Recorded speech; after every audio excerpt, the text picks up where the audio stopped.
we are looking at the rise of authoritarianism right in the face. There's no emergency here in Illinois. We have not asked for this. He's not coordinating with us. And people of Illinois have made it clear this is not what we want. And we will not roll out the red carpet with a wannabe dictator. Yes, authoritarianism, a wannabe dictator. That is the Democrat Illinois Lieutenant Governor. Her name is Juliana Stratton. Nobody's ever heard of her before. She's pro-crime. She's fighting for more murder, as so many Democrats are doing today.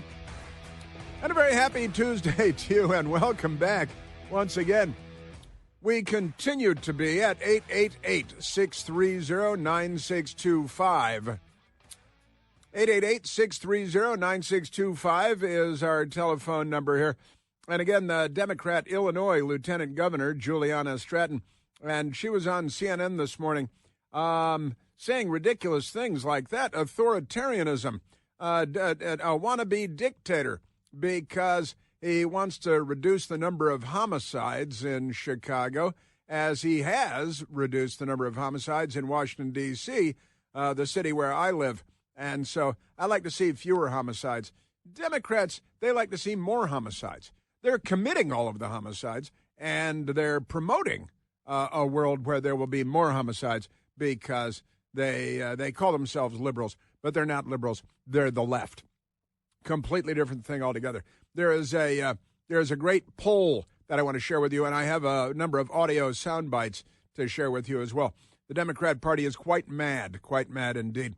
And we are at 888-630-9625.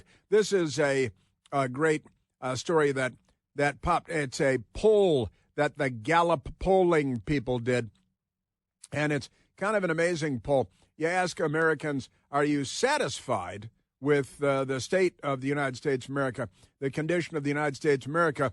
And here's the headline from Newsweek. It's a Gallup poll, and the old George Gallup polling organization, one of the good ones. And the headline at Newsweek magazine is 0% of Democrats happy with state of U.S. right now. That's Newsweek magazine, their headline, 0% of Democrats are happy with the state of the U.S. right now.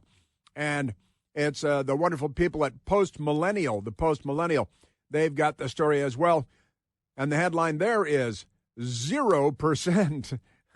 0% of Democrats satisfied with the state of America, Gallup poll.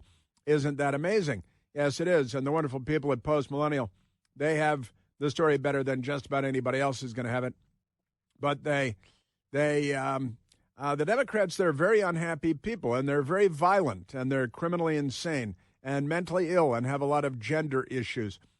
A new poll has revealed that less than 1% of Democrats are satisfied with the United States. Sure, that sums it up pretty well.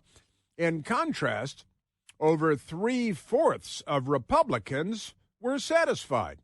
Sure, the Gallup poll found that just 0.4% of Democrats are satisfied, quote, with the way things are going in the United States at this time. That's the question. Among Republicans, 76% said that they were satisfied, while 25% of independents responded that they were satisfied, but 0.4% of Democrats, not 0.5%, less than 0.5% of Democrats said that they are satisfied with the state of affairs in the United States of America right now. The Gallup polling organization noted that the roles were flipped in July of 2024 under the last year of the Biden administration, where just 1% of Republicans were satisfied and 97% of Democrats were satisfied. But that is, isn't that amazing? Yes, sir. However, at that point, only 36% of Democrats were dissatisfied, with the majority, 62%, being dissatisfied. A lot of dissatisfaction going on. The Gallup polling organization. Isn't that amazing? But the number is 0.4% of Democrats in the Gallup poll are satisfied with the state of affairs in the United States of America. That's your Democrat Party.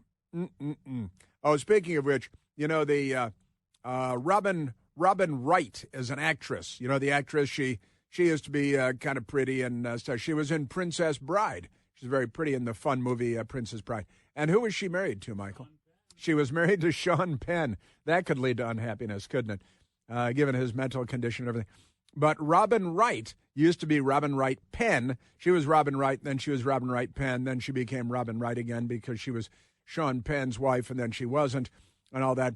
She was in the TV show House of Cards, which was wildly overrated, but never mind that. House of Cards star Robin Wright flees U.S. for new life in England. Did she become a lesbian, too? Because, you know, who else? Because they had Rosie, a big, fat, loud lesbian Rosie. She fled to Ireland, right? She fled to Ireland. And then we have, what's her name? Smellin' Degenerate. She moved to England, right? Ellen DeGeneres, she moves to England with her gal pal. I think it's her wife. It's her wife, I think. They moved to England. They want to go to English-speaking countries. And I bet they keep their tax base here in the United States so they don't have to pay that 85, 90% tax thing that you pay in England and Ireland. But never mind that. So there's actress Robin Wright. The headline, flees the United States after calling our country a beep show. A beep show. It's the S word, a beep show, right? Because the Democrats. And she's following in the footsteps of Rosie, right? Rosie O'Donnell, which are deep in the ground and easy to follow because they're Rosies, and you know how much fun she is. Rosie, big, fat, lesbian, loud Rosie. Big, fat, lesbian, loud. Not loud lesbian Rosie, but lesbian, loud Rosie. And now this actress, Robin Wright, who I don't think she's been in anything in years, not that anybody's noticed. That House of Cards, that's been canceled. That was years ago, right? So, Golden Globe winner. She won a Golden Globe. Golden Globe winner Robin Wright says she loves UK freedom, which only exists because the United States, but that's okay, and finds people so kind. Yeah, unlike California liberals that you spend all your time with, who go around shooting everybody and looting everything. But so the House of Cards actress Robin Wright touted fleeing the United States on Saturday after finding her new home abroad more enjoyable. It's always more enjoyable when you have multiple homes on different continents, isn't it? And you fly private to get there and back. Isn't that nice? The Golden Globe-winning actress has been working in the United Kingdom and spending time with her family. Usually Democrats like to spend time with other people's family. That's a Bill Clinton habit, and a whole lot of them, actually. I love being in this country. There's a freedom of self here, a freedom of self, unlike in Los Angeles and Beverly Hills. People are so kind. That's because they're not American leftists, and they're not shooting people. She elaborated, they're living. They're not in the car, in traffic, panicking on a phone call, eating a sandwich. That's most of America. Everything's rush, competition, and speed. Robin Wright, 59 years old now, 59 years old, told the Times, that'd be the presumably the Times of London, that she plans to rent a home on the English seaside with her family and dogs. Well, the dogs are probably nice, but don't worry about that. It's liberating to be done, she said. Be done with searching, looking, and getting 60% of what you wanted. She did marry Sean Penn. So he was funny as Jeff Spicoli, though. Really, his greatest role ever was Fast Times at Ridgemont High. Everything after that pales by comparison. Wright isn't the first Hollywood celebrity to speak poorly of living in the United States. Sure. Hollywood stars have repeatedly threatened to leave the country over President Donald Trump. Whoopi Goldberg, Miley Cyrus, Amy Schumer, George Lopez, and others have vowed to move if he won in 2016. But then they never did they? No, they didn't. More recently, Sharon Stone, Cher, and Barbara Streisand said they would leave if Trump won again in 2024. None of them left, of course. Only a few stars have followed through, Rosie O'Donnell, as well as Ellen DeGeneres and her wife, Portia de Rossi. Am I supposed to know who Portia de Rossi is? Do you know who that person is? She was on Arrested Development. Okay. Announced that they had left the U.S. following Trump's reelection. Sure. There you go. Wright is also known for Princess Bride and Forrest Gump and Wonder Woman and Justice League. I don't think I ever saw that one.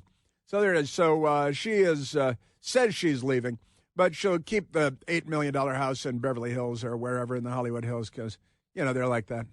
I've heard a lot of stories, as I'm sure you have, about people just saying America is such a mess. And we don't know what's going to happen with their administration, blah, blah, blah. Sure, blah, blah, blah. And they just want to get out from under that very dark, it's a hateful energy. It is.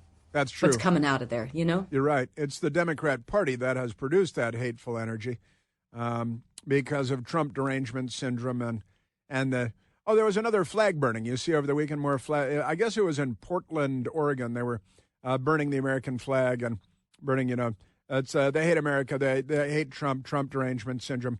They're all transgender. They're all school shooters in waiting. They're just crazy people. There was an interesting story, actually, that came out about the psycho killer that attacked the Catholic school in Minneapolis, Minnesota last week and murdered children and wounded so many others and all of that good stuff.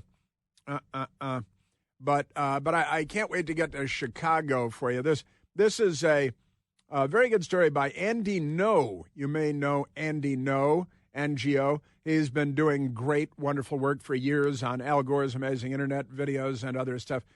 And the creepy guy that shot up the Catholic Church and murdered the children, which the Democrats do all day, every day. They call it choice. But Andy Ngo has a great piece that he did some investigation himself. And it turns out the transgender psycho was kind of being blamed on mom. And Andy Ngo on his mother and the divorced parents, right? And it turns out dad is a huge lefty liberal who is pushing his son to be transgender. And mom is somewhat conservative by comparison, at least, and Minnesota standards. And she wanted nothing to do with this transgender stuff. And now it turns out that Andy Ngo breaks the story, not the New York Times or the Washington Post or 60 Minutes. Secrets inside the Westman family. Has Mary Westman been wrongfully vilified? And Andy Ngo does the story, and it's great. Mary Grace Westman has been demonized for her son's transition, that transgender thing, and subsequent violent extremism. But new information reveals the public may have been wrong. Wait, the public and internet wrong? And it's Andy Ngo, and Andy Ngo does good, solid stuff, more than the Washington Post, that's for sure. And it turns out that mom was, Mary Grace, was very conservative, and Jim was not. That's Jim Allen Westman, the father of the tranny killer, school killer. She's been involved in pro-life activism, given birth to many children, because this dynamic, the kids always went behind Mary Grace's back to Jim for approval when they were doing things that she didn't approve of. So it turns out that mom is not the villain of the story, according to Andy Ngo, and it's quite reliably sourced and on the record, not full of anonymous people and stuff. So Andy Ngo clearing the good name of mom in this case. Turns out dad is the one who's pushing all the lefties stuff, and she has been slandered and maligned wrongly, according to Andy Ngo. He makes quite a convincing case. So we have that. I have Chicago madness coming up shortly. You know, the big wireless companies are pulling one over on all of us, and it's time to make the switch to consumer cellular. I made the switch to Consumer Cellular. I get the same reliable, nationwide, big wireless coverage, but without the big wireless cost at the end of every month. It's not just about saving money at the end of every month on my bill, although that's a good thing. It's about not being used and abused by the giant cell phone companies. Do you even know how much data you use every month? Probably not. I most certainly do not. Most people 50 years old and older use less than 8 gigs of data in a month, but a 19-year-old uses about 10 times that much. And the big wireless companies, they push you into an unlimited data plan because they need to redistribute your wealth to cover the costs of young people who use so much more data than you do. So if you're not using all that data, then you are the one being used and abused. Had enough of that stuff? Time to go with Consumer Cellular. They set me up with a service and a phone. It's incredibly easy to make the switch. You speak to an actual human being, not a robot with push-button stuff. Based right here in the United States of America, not on a space platform far away. Real human beings that are actually helpful. Take you about 20 minutes to make the switch. So give them a call today and make that change. You'll thank me later. Call 1-800-760-0702. That's 800-760-0702. Yes, sir. Oh, yeah, you've got Jerry Nadler news, too. Yeah, Andy No doing good reporting on the family of the tranny psycho killer in Minnesota. News that the news media doesn't cover.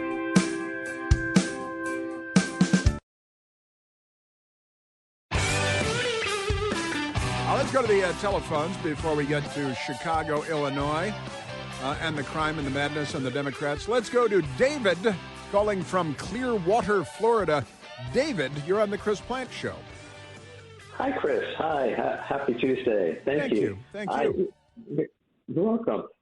Chris, I wanted to share with you, I'm a big RFK Jr. Proponent in his efforts to, clean house in the health agencies, Uh-huh. So I know this lady, the director of CDC, Susan Moranez, I believe, was fired last week. And there's been subsequent resignations. A Dr. Daskala, who is a pretty freaky-looking guy. Totally freaky, tattooed, psycho, bondage, S&M, create that one? Yeah, that one too. Yeah. He's gone. So, I just want to say, keep going, RFK, Junior. Let's keep going. Clean house. Let's get some fresh perspective, because, it's just not all about drugs and vaccines. It's like maybe we should get some sun, come to Florida, have fun here, and swim a little bit, and maybe, instead of eating like a finger licking good chicken, have something else, Well, I got to say, David, it is time to challenge the status quo on all of it.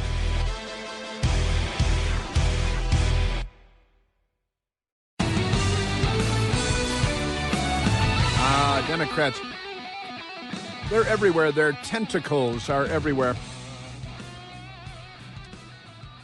Amazing stuff. Speaking of which, the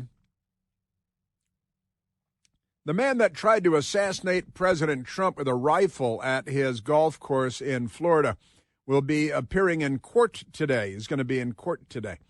And this guy, he is defending himself, he says, because he's an idiot, a Democrat.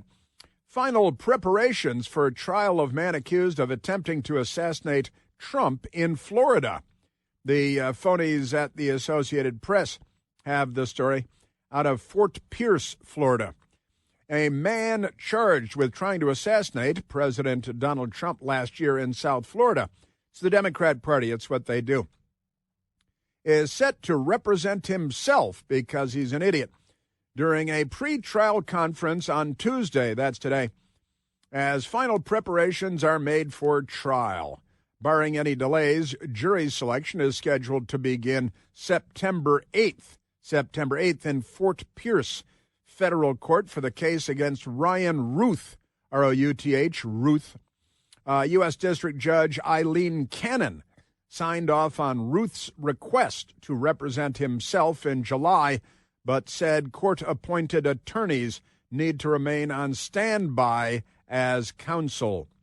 The trial will begin nearly a year after prosecutors say a U.S. Secret Service agent thwarted Ryan Ruth's attempt to shoot President Trump as he played golf.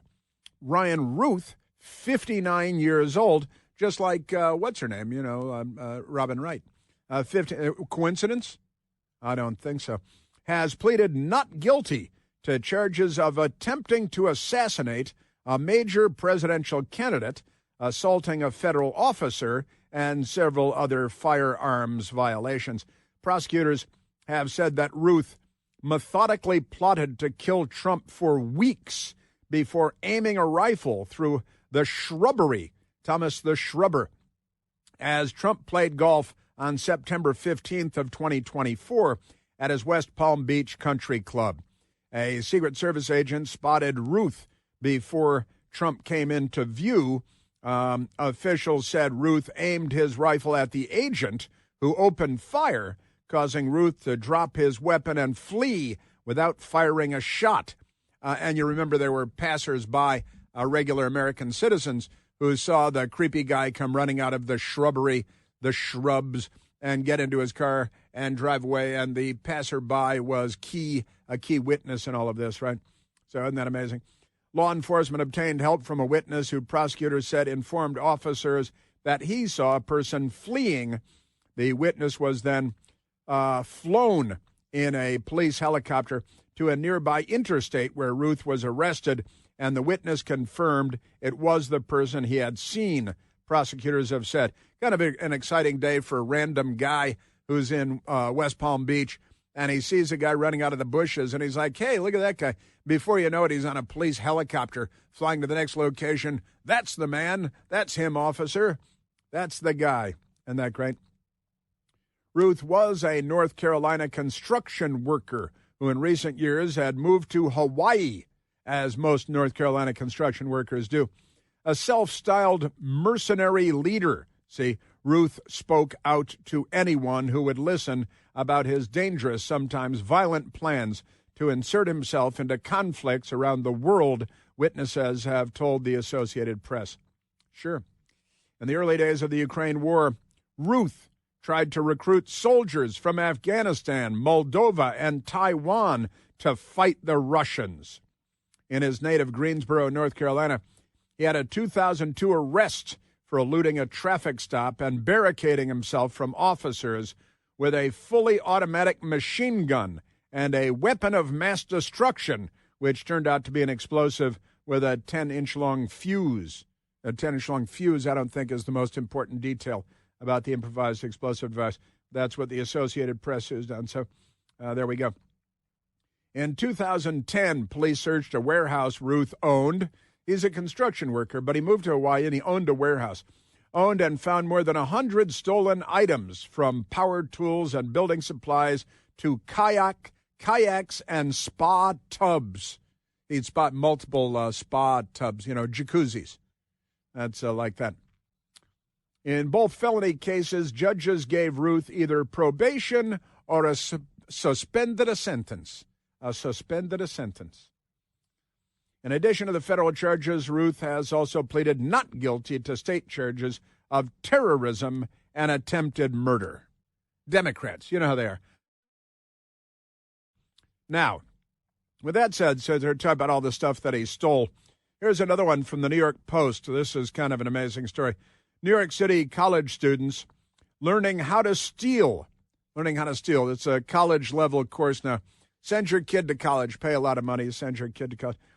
New York City college students learning how to steal as class teaches the line between private property and public good as drawn in blood. It's drawn in blood. The difference between private property and public good, two completely unrelated concepts, is drawn in blood. The line is drawn in blood. This reminds me of who was the Obama administration official who said they essentially agree with Chairman Mao that all power comes from the barrel of a gun, right? Because the Democrats are not liberal. They're the left, and the left kills everybody and steals everything in the end. It's what they do. The value of a college degree has been called into question lately, and for good reason. Parents might be shocked to learn what they're paying for. At the New School, very chic, trendy, exclusive, the New School in Manhattan, a 4-year private university, where $60,240 tuition, that's the thing, doesn't cover housing. Students at the university's Eugene Lang College of Liberal Arts can learn, quote, how to steal. See, they're raising Democrats, and isn't that just great? And it's a 4-credit course, and the Democrats, they like the idea of teaching how to steal because they're mental. It's a 4-credit course. It's a field-based seminar, explores the politics, ethics, and aesthetics of theft in a world where accumulation is sacred. No, it's not. Dispossession is routine. No, it's not. And the line between private property and public good is drawn in blood. This is the description of the course on their website. Okay. Students will critically examine what it means to steal, from whom, for whom, and why, through site visits and field work in places where capital is hoarded and value is contested. Corporate storefronts, grocery chains, museums, libraries, banks, and cultural institutions. We will ask, is it possible to steal back what was already stolen? What does theft look like under capitalism, colonialism, and in everyday life? Sure. When is theft survival, protest, or care? And when is it violence? When is violence appropriate? Or harm? When is harm and violence, when are they appropriate? Readings will span critical theory, which goes to critical race theory, CRT. It's the foundational propaganda of critical race theory. Readings will span critical theory, political economy, abolitionist thought, which the Democrats opposed during a time of slavery because they fought to preserve slavery, and radical histories of expropriation and redistribution. Communism, Students will produce field journals, collective mappings, and speculative strategies for redistributing wealth. Communism, knowledge, and beauty. Redistributing beauty. It is not a course in petty crime. Sure. It is a stolen moral ambiguity. Sure. Radical ethics and imaginative justice. Can you imagine imaginative justice? This is what they're selling at schools now. Class is worth 4 credits. Sure it is. Naturally. At this school, anyway. Noting the sociology seminar is not about petty crime, the course catalog explains. It's an exploration of the politics, ethics, and aesthetics of theft in a world where accumulation is sacred. These are very, very misguided people, corrupt people, sinister people, devious people, dare I say, evil people. The New School in New York, they're teaching a course in theft and rationalizing and justifying and legitimizing theft because Democrats. We know this is largely about power. We kind of agree with Mao that political power comes largely from the barrel of a gun. Yes, Obama administration official Ron Bloom explaining that they essentially agree with Chairman Mao, who believed that all power comes from the barrel of a gun. That's today's Democrat Party. They're the left. They're not liberals. All right, speaking of idiots, let's go to soundbite number 1, because I called up the numbers on Chicago for the weekend, and it's pretty bad. They keep telling us, oh, D.C., there's no crime problem. In Baltimore, there's no crime problem. In Chicago, there's no crime problem. There's a crime problem at the Department of Justice, where you got to keep firing Department of Justice Democrat employees because they're assaulting federal law enforcement and flipping off National Guardsmen and all that good stuff. Now, in Chicago, over the weekend, it is just a normal weekend in Chicago, I guess. It's a 3-day weekend, but these were yesterday numbers. 7 people were shot fatally over the weekend, just the weekend. 7 shot and killed. At least 54 additional people in Chicago shot and wounded. 54 shot and wounded, plus 7 shot and killed. And that's those, again, the numbers from yesterday. Maybe last night was quieter than expected, but isn't that amazing? And there's a fun website called Hey Jackass. And Hey Jackass actually updates the daily crime numbers in Chicago.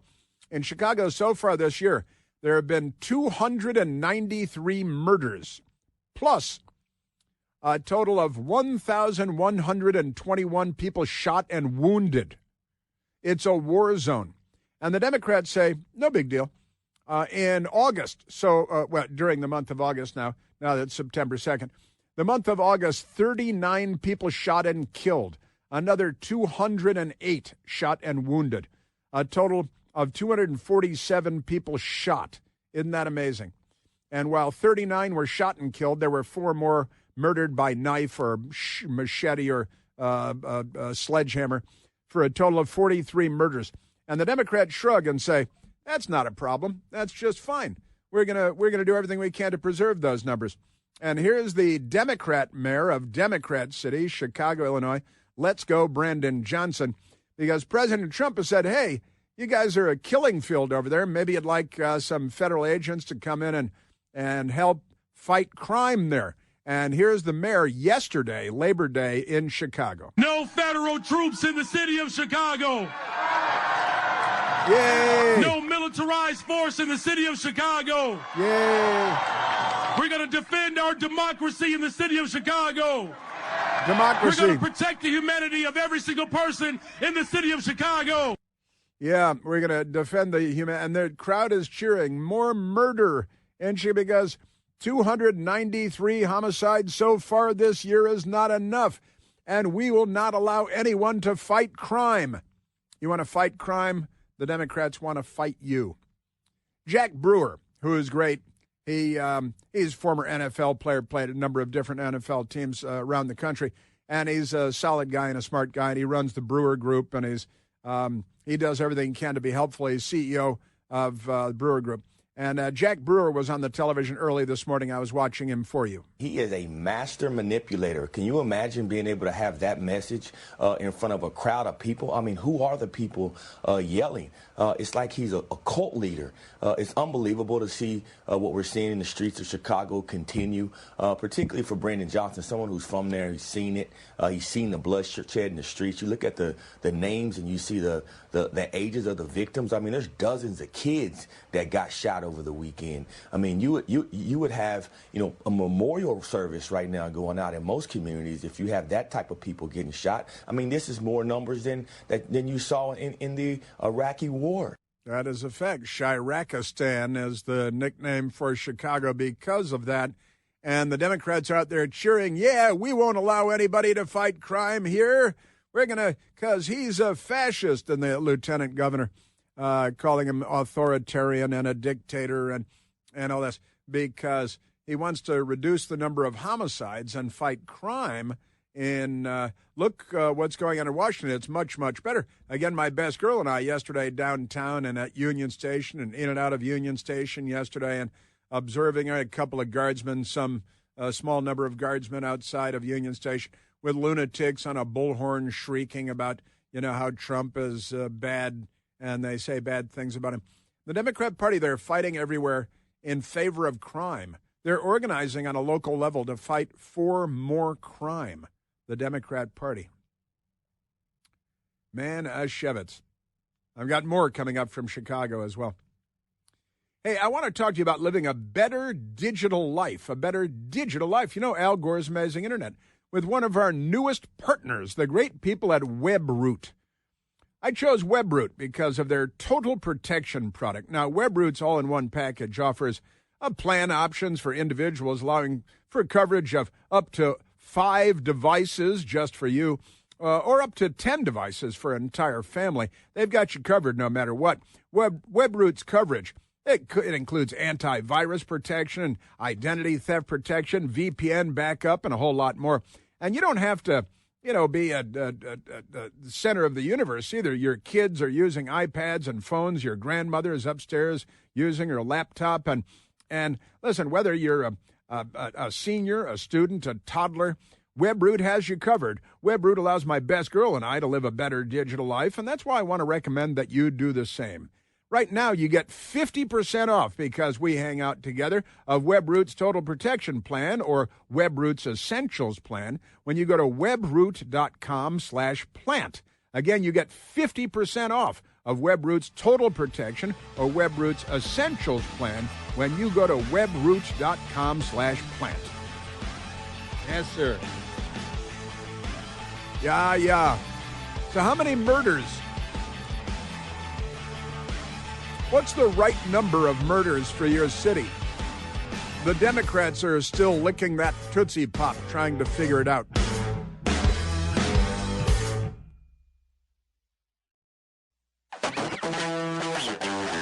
Hey, Congressman Jerry Nadler from New York, a.k.a. Wadler from New York, he has announced that he's not going to run for re-election after 34 years in Congress.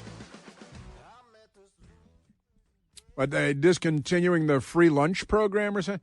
I think he had that lap band surgery, didn't he? Let's go to the telephones. Let's go to Danny calling from the Commonwealth of Virginia. Danny, you're on the Chris Plant Show. Hey, how you doing, Chris? Hey, Danny, I'm great. Let me first just say thank you for being a voice of reason in this crazy world right now. I'm calling because we're talking about Chicago, talking about things like what's going on this weekend, and 50 people being shot, 7 people dead, and everybody wonders why. And the only thing I can think of, when you got a guy like Brandon Johnson, who has grown up in Chicago, knows what's going on, it has to be about money. So if you have the heroin highway running from Mexico right up into Chicago, who's getting paid off to continue the crime and lawlessness that goes on in Chicago? There has to be something happening there that people like him and his ilk are making money from this. You seem to be suggesting that they're not governing well.